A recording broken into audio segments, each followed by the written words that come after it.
বলা হয়ে থাকে 5ই আগস্ট দেশ স্বাধীন হয়েছে। তো দেশ স্বাধীন হলে সমস্ত পেশার নিয়ে সাংবাদিকতাও স্বাধীন হয়েছে এরকমটা আমরা ধারণা করতে পারি, কিন্তু আমরা মাঠে ঘাটে কাজ করতে গিয়ে দেখছি 5ই আগস্টের আগে যেরকম আমরা হামলার শিকার হতাম, হুমকির শিকার হতাম, 5ই আগস্টের পরেও আমরা সেরকম হামলার শিকার হচ্ছি, হুমকির শিকার হচ্ছি। শুধু দল বদলেছে কিন্তু হুমকি বদলায়নি, আমাদের উপর অত্যাচার বদলায়নি। আমরা সাংবাদিক সমাজ এর থেকে প্রতিকার চাই, আমরা স্বাধীনভাবে কাজ করতে চাই। হুমকি ধামকি দিয়ে সাংবাদিকদের দমায় রাখা যাবে না, স্পষ্টভাবে বলতে চাই।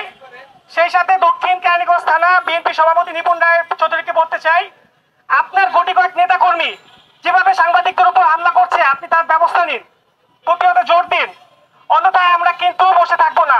আমাদের উপর হুমকি করলে আমরা কিন্তু পাল্টা জবাব দিব, আমরা মানববন্ধন করবো, কঠোরতম কর্মসূচি দিব।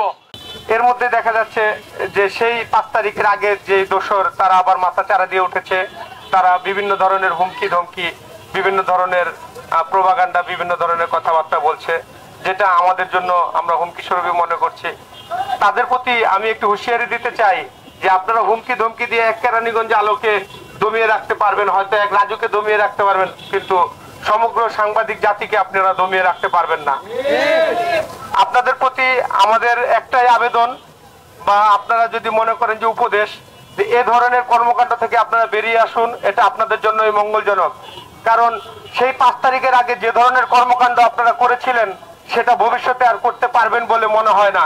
সুতরাং আপনারা এখনই সাবধান হয়ে যান এবং সাংবাদিকদের প্রতি আপনাদের যে আচরণ, যে আপনাদের বিদ্বেষমূলক কথাবার্তা, এগুলো আপনারা বন্ধ করুন।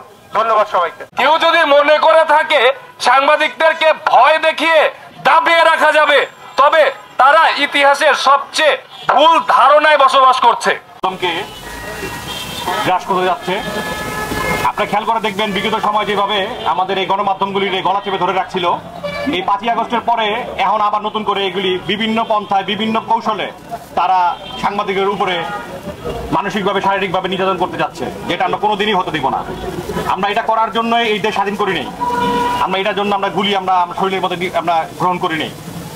আমরা যথাযথ কর্তৃপক্ষের কাছে আবেদন করছি, যারা আমাদের এই সাংবাদিক ভাই এবং কেরানীগঞ্জের মজলুম মানুষদের উপরে কৌশলে অত্যাচার করতে চায়, তাদেরকে অবিলম্বে আইনের আওতা নিয়ে বিচারের দাবি জানাচ্ছি।